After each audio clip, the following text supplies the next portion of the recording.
सबसे पहले बात करेंगे देहरादून से बड़ी खबर की, जहां पर रोडवेज कर्मचारियों ने हड़ताल वापस ले ली है। ये बड़ी खबर आपको बता रहे हैं, जहां पर परिवहन सचिव से बातचीत पर सहमति बन गई है। रोडवेज कर्मियों की दिन भर सचिव के साथ बैठक चली, जिसके बाद अब हड़ताल को वापस ले लिया गया है। निजी बसों को परमिट देने पर रोक लगाने पर सहमति बनी है। संविदा विशेष श्रेणी कर्मचारियों का नियमितीकरण पर भी सहमति बनी है और मंगलवार आधी रात से शुरू की गई थी कर्मचारियों द्वारा हड़ताल, जो अब वापस ले ली गई है। परिवहन सचिव से बातचीत के बाद हड़ताल वापस हुई है और जो तमाम मांगे थी उनमें कुछ सहमति यहाँ पर बनी है, जिसके बाद हड़ताल जो है रोडवेज कर्मचारियों द्वारा वापस ले ली गई है। आपको बता दें, रोडवेज कर्मियों की दिन भर सचिव के साथ बैठक चली और सवाल था निजी बसों को परमिट देने पर, जिस पर रोक लगाने पर सहमति बनी है। इसके अलावा संविदा और विशेष श्रेणी कर्मचारियों का नियमितीकरण करने पर भी सहमति बनी है।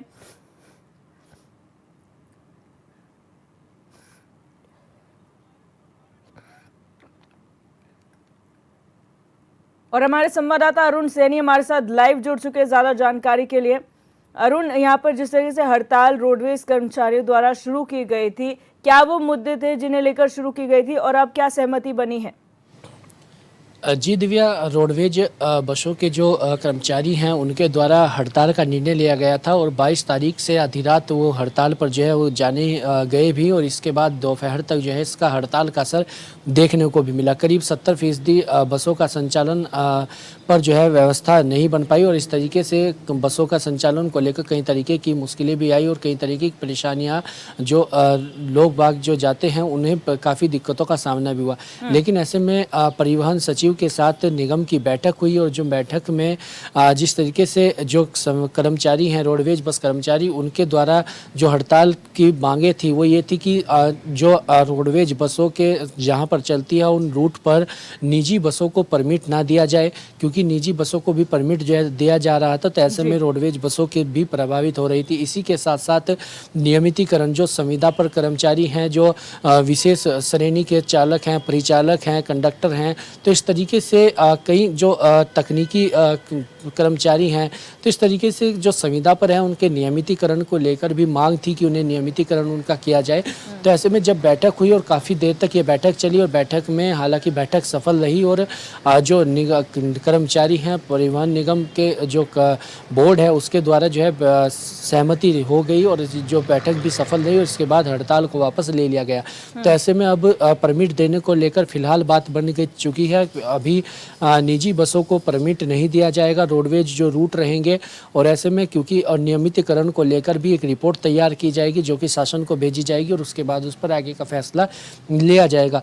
तो इस तरीके से जो है बैठक सफल रही है और बैठक के बाद ये इस तरीके के जो है फैसले लिए गए हैं, क्योंकि त्योहारों का सीजन भी है और ऐसे में अगर रोडवेज बसें, क्योंकि बड़ी संख्या में लोग अपने घरों में जाते हैं, अन्य जगहों पर जाते हैं, तो ऐसे में अगर रोडवेज बसें इस तरीके से हड़ताल रहेगी तो काफ़ी दिक्कत परेशानियां जो है लोगों को देखनी भी पड़ सकती हैं। तो ऐसे में इसी को लेकर ये फैसला लिया गया है और जो मांगे थी वो कुछ हद तक जो है वो मानी भी गई है। लेकिन आगे इनके नियमितीकरण की जो मांग है वो सबसे प्रमुख मांग रोडवेज कर्मचारियों की है और लंबे समय से इस मांग को लेकर कई बार प्रदर्शन भी रोडवेज कर्मचारी कर चुके हैं और कई बार जो है हड़ताल पर भी जा चुके हैं। बीते कई महीने पहले भी इसी तरीके से रोडवेज कर्मचारी हड़ताल पर गए थे, तब भी एक जो है करीब 24 घंटे तक हड़ताल रही थी, तो उस वक्त भी काफ़ी परेशानियां लोगों को झेलनी पड़ी थी। तो ऐसे में अब आने वाले समय में नियमितीकरण को लेकर शासन की तरफ से क्या कुछ फैसला इनके लिए लिया जाता है और आगे किस तरीके से जो रिपोर्ट बनाकर दी जाती है उसमें क्या कुछ चीज़ें इनके लिए रखी जाती है इनके नियमितीकरण को लेकर,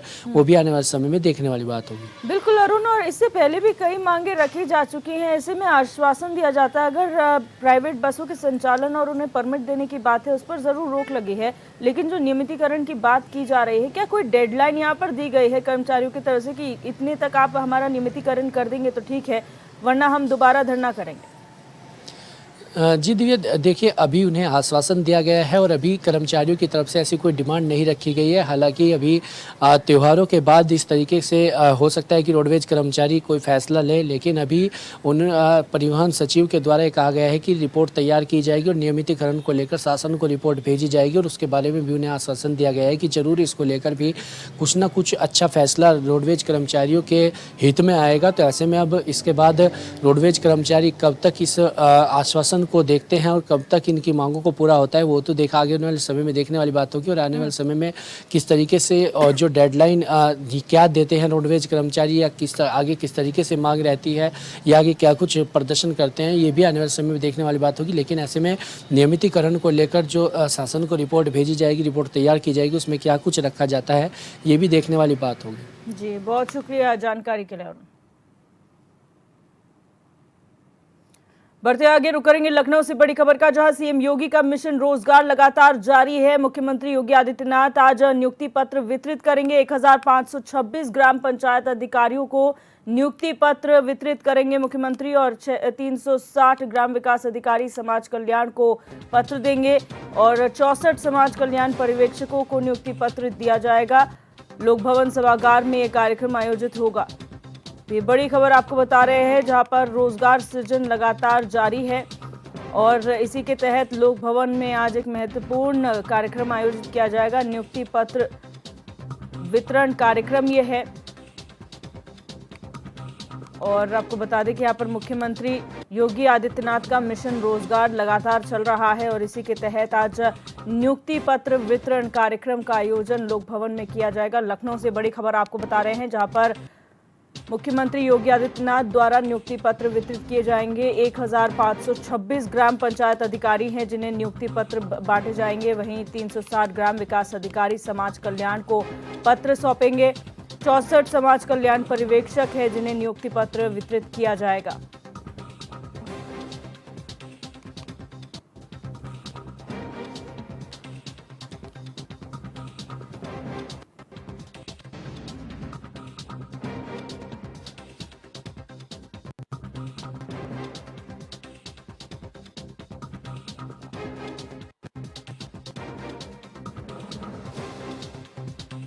तो लखनऊ से बड़ी खबर आपको बता रहे हैं, जहां पर नियुक्ति पत्र वितरण कार्यक्रम का आयोजन किया जाएगा और यहां पर मिशन रोजगार के तहत नियुक्ति पत्र वितरित किए जाएंगे। आपको बता दें मुख्यमंत्री योगी आदित्यनाथ ये नियुक्ति पत्र वितरित करेंगे, जिसमें 64 समाज कल्याण पर्यवेक्षक शामिल हैं। इसके अलावा 360 ग्राम विकास अधिकारी समाज कल्याण हैं और 1526 ग्राम पंचायत अधिकारी हैं जिन्हें यहाँ पर नियुक्ति पत्र वितरित किए जाएंगे। तो ये महत्वपूर्ण कार्यक्रम है आज का, जहां मिशन रोजगार लगातार चलाया जा रहा है और इसके तहत जो उत्तीर्ण अभ्यर्थी हैं जिन्होंने राज्य सेवा में के लिए परीक्षा पास की है, अब उन्हें नियुक्तियां दी जा रही है। नियुक्ति पत्र यहां पर सौंपा जाएगा मुख्यमंत्री द्वारा इन सभी अभ्यर्थियों को जो अब अधिकारी बनने जा रहे हैं, जिनमें 1526 ग्राम पंचायत अधिकारी हैं, 360 ग्राम विकास अधिकारी समाज कल्याण हैं और 64 समाज कल्याण पर्यवेक्षक हैं, जिन्हें नियुक्ति पत्र खुद मुख्यमंत्री योगी आदित्यनाथ सौंपेंगे।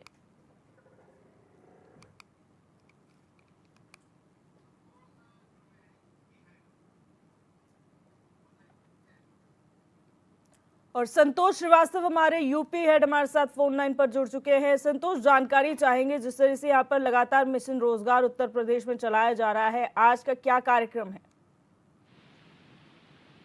दिव्या जी, ऐसा है कि पहले समाजवादी पार्टी ने ऐलान किया था कि 2 सीट कांग्रेस को दिया जाएगा, जिसमें एक फूलपुर सीट भी है। लेकिन पूर्व मुख्यमंत्री अखिलेश यादव ने अचानक अपना पाला बदलते हुए ये ऐलान कर दिया है कि 9 सीट पे उपचुनाव होने वाले हैं, मिल्कीपुर सीट को छोड़कर, वो 9 सीट पे साइकिल लड़ेगी। और इनका कहना है कि उन्हें वोट के साथ साथ जीत भी चाहिए। 9 सीट पे साइकिल ही लड़ेगी, वो कांग्रेस से किसी भी बात पे इससे समझौता नहीं कर। बहुत शुक्रिया संतोष हमारे साथ जुड़ने के लिए और तमाम जानकारी देने के लिए।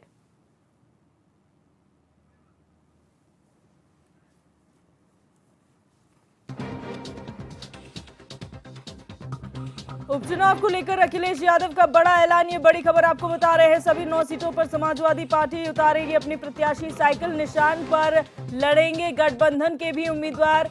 बात सीट की नहीं है, जीत की है, अखिलेश यादव ने ये कहा है। और उन्होंने कहा है कि सपा के सिंबल से लड़ा जाएगा ये उपचुनाव। तो यानी कि जो 9 सीटों पर उपचुनाव होना है, एक सीट अभी भी बाकी है जिस पर असमंजस की स्थिति है, उस पर अभी तारीखों का ऐलान नहीं किया गया है। फिलहाल 13 तारीख को उत्तर प्रदेश की 9 विधानसभा सीटों पर उपचुनाव होना है और इन 9 की 9 सीटों पर अब समाजवादी पार्टी ने ऐलान किया है कि वो अपने प्रत्याशी उतारेगी। और यहां तक कि जो गठबंधन के प्रत्याशी भी हैं वो भी साइकिल के निशान से ही चुनाव लड़ेंगे, यानी कि चुनाव निशान सपा का होगा, चाहे वो प्रत्याशी गठबंधन का ही क्यों ना हो। और इसी को लेकर अखिलेश यादव ये कहते हैं कि बात सीट की नहीं है, जीत की है।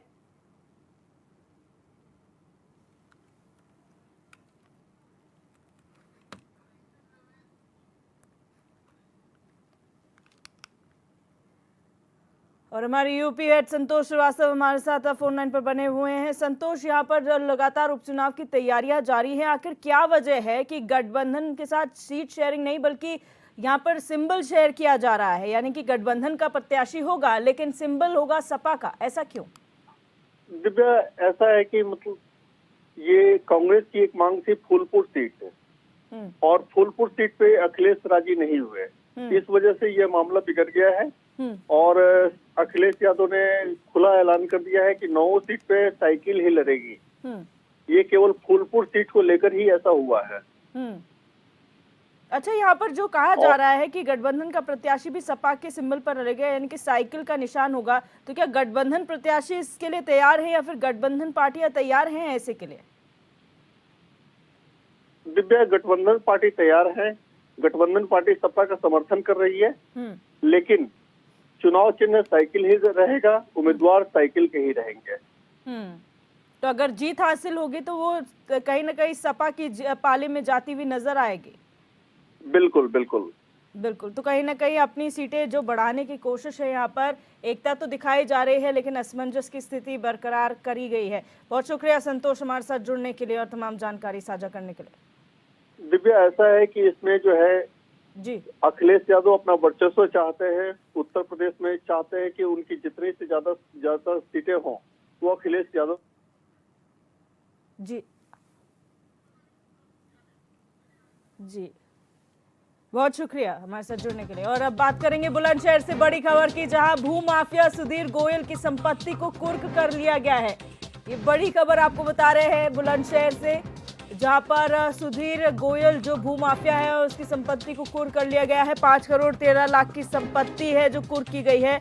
राखी गोयल की 4 करोड़ 14 लाख की संपत्ति कुर्क हुई है। प्रॉपर्टी फ्रॉड कर अवैध रूप से जोड़ी गई थी करोड़ों की संपत्ति।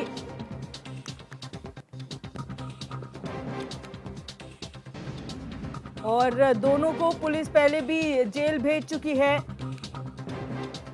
डीएम के आदेश पर ही संपत्ति कुर्क की गई है।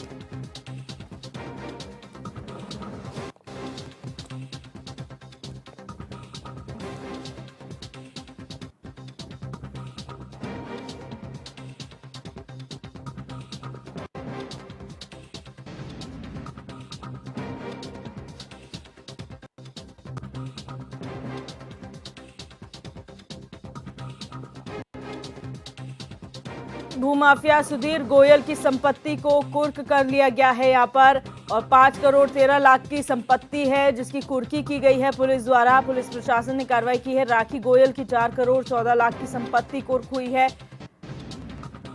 और प्रॉपर्टी फ्रॉड पर अवैध रूप से करोड़ों रुपए की प्रॉपर्टी जोड़ी गई थी। दोनों को पुलिस पहले ही जेल भेज चुकी है और अब कुर्की की कार्रवाई की गई है। जीशान अली हमारे संवाददाता हमारे साथ फोन लाइन पर जुड़ चुके हैं। जीशान, क्या पूरा कार्रवाई का मामला है और किस तरह से कार्रवाई यहाँ पर पुलिस ने की है? कौन ये भूमाफिया है? बिल्कुल, देखिए दिव्या, दर्शनी बता दें, ये बुलंदशहर की राधिका एन्क्लेव कॉलोनी है जो कोतवाली देहात में आती है। यहाँ ये जो सुधीर गोयल हैं और राखी गोयल हैं, दोनों ही पति पत्नी हैं। राधिका एन्क्लेव में रहा करते थे और भी इनकी जगह प्रॉपर्टी है, लेकिन अभी कुछ समय पहले ही यहाँ पे एक मैम थी एएसपी जो अनुकृति शर्मा थी, उन्होंने इसका पूरा खुलासा करा था कि किस तरह से ये प्रॉपर्टी को बेचा करता था। इसका जो असली काम था, एक ही प्रॉपर्टी को ये एक, दो, तीन लोगों के नाम बेनामा किया करता था, जिससे इसकी जो संपत्ति थी पहले भी कुर्क की जा चुकी है। आज नया मामला ये निकल कर आया है, जो बुलंदशहर के एसएसपी हैं, इन्होंने जो इसकी संपत्ति थी अवैध रूप से कमाई हुई, डीएम कोर्ट में जो एसएसपी हैं उन्होंने इसकी जो चार्जशीट है वो दाखिल की थी। तो उस चीज को देखते हुए जो बुलंदशहर डीएम है सीपी सिंह, इन्होंने कुर्की का आदेश दिए। जो सुधीर गोयल की और राखी गोयल की कुर्की को जब्त किया गया है और कुर्की की गई है। जी दिव्या दर्शनी, बहुत शुक्रिया जीशान जानकारी के लिए। और वक्त यहाँ चला एक छोटे के बाद आप सभी का एक बार फिर से स्वागत है। रुक करेंगे हमीरपुर से खबर का, जहां मुस्कुरा थाना क्षेत्र में जमीनी विवाद को लेकर दो पक्षों में जमकर मारपीट हो गई। एक पक्ष ने दूसरे पक्ष पर धारदार हथियार और लाठी डंडों से हमला बोल दिया। हमले में दोनों ही पक्षों के 2 लोग घायल हुए हैं। वहीं मामले की सूचना मिलते ही पहुंची पुलिस ने घायलों को अस्पताल में भर्ती कराया, जहां दोनों को बेहतर इलाज के लिए डॉक्टरों ने जिला अस्पताल रेफर कर दिया। फिलहाल पुलिस मामले की जांच कर रही है। ये घटना हुई कि हमने कपूर का प्लाट किया था, तो उसमें हम लोग अपना वो पिलर दिन को खुदवाया, तो अपना दिन में काम चल रहा था तो चले आए 4 किलो और ले फार वाले डंडों से मेरे भाई को बहुत मारा। किन लोगों ने मारा? बालादीन कुशवाहा और बउआ और सोनू। कब की घटना है? अभी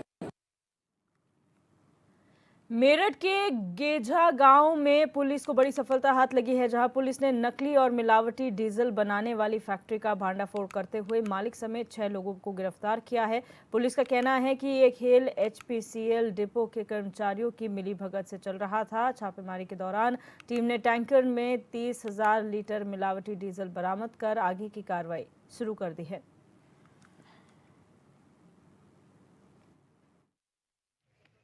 छापेमारी की गई, जहां पर एक अवैध तेल का गोदाम मिला है। यहां से हमें 35,000 लीटर तेल बरामद हुआ है, जिसमें से 12,000 लीटर डीजल और तथा 23,000 लीटर इसमें मिलावटी तेल है। इसमें करीब 6 लोग हिरासत में लिए गए हैं। पूछताछ के दौरान इन्होंने बताया कि ये जो एचपीसीएल का डिपो होता है, वहाँ से जब टैंकर निकलते हैं, उन टैंकरों से जीपीएस निकाल कर टैंकर्स को ये अपने गोदाम पर लाते थे। यहाँ से तेल जो होता था उसको सैकन करते थे, उसमें उतना मिलावटी तेल डाल दिया जाता था। जो एक हाइड्रोकार्बन कंपाउंड होता था, सॉल्वेंट, वो इसमें मिलाया जाता था और उसके बाद दोबारा इसमें जीपीएस लगाकर वापस ये जो आपका पेट्रोल पंप होता था वहाँ भेज देते थे। और मनीष पराशर हमारे संवाददाता हमारे साथ फोन लाइन पर जुड़ चुके हैं। मनीष, जानकारी चाहेंगे, क्या पूरा प्रकरण संज्ञान में आया है जिस पर कार्रवाई पुलिस द्वारा की गई है? दिव्या, बिल्कुल मैं आपको बता दूं, ये नकली मिलावट डीजल बनाने की एक जो फैक्ट्री है, पूरा भंडाफोड़ इसका पुलिस ने किया है। यहाँ पर जो कल रात देर रात छापेमारी यहाँ पर की गई है। यहाँ पर एचपीसीएल के डिपो से लगातार जो कर्मचारी थे, जो डीजल लेकर वहां से टैंकर में निकलते थे, वहां से 4 से 5,000 लीटर डीजल वो चुरा लेते थे, जिसमें सॉल्वेंट मिला दिया जाता था। और ये सॉल्वेंट फिर पेट्रोल पंपों पर जाकर ये मिलावटी तेल लोगों के वाहन में डाला जाता है, जिस कारण लोगों के वाहन भी इससे खराब हो रहे हैं। इनकी सबसे बड़ी बात ये रहती थी कि जिस गाड़ी से ये डीजल जो लेकर निकलते हैं, उसका जीपीएस ये बंद कर देते थे और जहां अवैध भंडारण तेल का हो रहा है, ये वहां पर उसको ले जाकर रख देते थे। जहां पर जो क्षमता वाला 20,000 लीटर की क्षमता वाला जो टैंकर होता था, उसमें से लगभग 4 से 5,000 लीटर ये डीजल चोरी कर लेते थे और उसमें फिर हाइड्रोकार्बन सॉल्वेंट मिलाकर उसको फिर पूरा कर दिया जाता था और इसको फिर मार्केट में बिक्री के लिए भेज दिया जाता था। जिस तरह से पुलिस ने छापेमारी की है, 35,000 लीटर डीजल, मिलावटी डीजल यहाँ से पुलिस ने बरामद भी किया है। और ये गेजा गांव का मामला है। इससे पहले भी मैं आपको बताऊं दिव्या, 2019 में भी मिलावटी तेल का खेल बड़ा हुआ था यहाँ पर, जिसमें 11 लोगों को आरोपी बनाया गया था। एसआईटी भी यहाँ पर गठित हुई थी, जिसके चलते यहाँ पर मुकदमे भी दर्ज हुए और कुछ लोगों ने अभी भी उसमें जमानत भी ले ली। रासुका की कार्रवाई तक यहाँ पर की गई। लेकिन 2019 में जितना बड़ा तेल का खेल यहाँ पर हुआ था, 20 लाख लीटर, 1,000 लीटर उसमें जो मिलावटी तेल पकड़ा गया था, जिससे लोगों की समस्या सामने आई थी, उस पर शासन ने संज्ञान लिया था और बड़ी कार्रवाई हुई थी। लेकिन देखा जा रहा है अब एक बार फिर से तेल का बड़ा खेल यहाँ पर शुरू हो चुका है और पुलिस को सूचना मिली। पुलिस ने जैसी छापेमारी करी तो मौके से उनको 35,000 लीटर डीजल जो मिलावटी तेल है वो बरामद हुआ है। जी दिव्या। अच्छा, यहाँ पर आपने कहा पहले भी इस तरीके की कार्रवाई 2019 में हो चुकी है, बड़े पैमाने पर मिलावटी डीजल पकड़ा गया था, कार्रवाई हुई थी, रासुका की भी कार्रवाई हुई थी, लेकिन उसके बाद क्या वजह है कि यहाँ पर सख्ती इतनी हो नहीं पाई कि फिर ये खेल शुरू हो गया? देखिए, कहीं ना कहीं मैं आपको बता दूं, अधिकारियों की मिली भगत के चलते ही इतना बड़ा कोई कालाबाजारी या इतना बड़ा खेल कोई कर सकता है। जिस तरह से यहाँ पर जो पहले भी जिला पूर्ति अधिकारी रहे, उनके भी इसमें संदिग्ध भूमिका पाई गई। जिला पूर्ति कार्यालय के 11 कर्मचारी इसमें संलिप्त थे, उनकी भी संलिप्तता यहाँ पे पाई गई। तो तमाम जो जांच हुई, इसमें अधिकारियों पे की जांच में वो दोषी तो पाए गए, लेकिन उन पर कोई कठोर कार्रवाई नहीं हुई। जिस तरह से 2019 में ये तेल का खेल हुआ था, अगर उसमें कोई बड़ी कार्रवाई हो जाती है, एसआईटी जो गठित हुई थी, एसआईटी ने भी कोई बड़ी कार्रवाई यहाँ पर नहीं की, सिर्फ नमूनों के चक्कर में रहे कि यहाँ पर तेल के नमूने लेकर रिपोर्ट आएगी जब कार्रवाई करेंगे। और उसकी लचर व्यवस्था के चलते, जो लचर व्यवस्था है, लचर उसकी हम पैरवी कहें तो अधिकारियों की लचर पैरवी के चलते तमाम आरोपी इस बात में जमानत भी मिल गई उनको, और उन पर कोई बड़ी कार्रवाई भी नहीं हुई। आज देखा जा रहा है कि रासुका भी उन पर से हटाई जा रही है। तो कहीं ना कहीं देखा जा रहा है अधिकारियों के मिली भगत के चलते ही इतना बड़ा यहाँ पर तेल का खेल चल रहा है, और लोगों के वाहन सीज हो रहे हैं, इंजन सीज हो रहे हैं, खराब हो रहे हैं, लेकिन उसकी परवाह यहाँ के तमाम अधिकारी नहीं कर रहे। जी दिव्या, बहुत शुक्रिया मनीष हमारे साथ जुड़ने के लिए और जानकारी साझा करने के लिए। झांसी के मोट थाना क्षेत्र में कबाड़ी का कारोबार करने वाले दो पक्षों के बीच मामूली बात को लेकर विवाद हो गया। देखते ही देखते विवाद खूनी संघर्ष में तब्दील हो गया। इस दौरान एक पक्ष के लोगों ने तेजाब से अटैक कर दिया, जिससे दोनों पक्षों के 5 लोग गंभीर रूप से घायल हो गए। वहीं मौके पर पहुंची पुलिस ने घायलों को अस्पताल में भर्ती कराया, जहां सभी घायलों का इलाज जारी है। वहीं पुलिस ने मामला दर्ज कर आगे की कार्रवाई शुरू कर दी है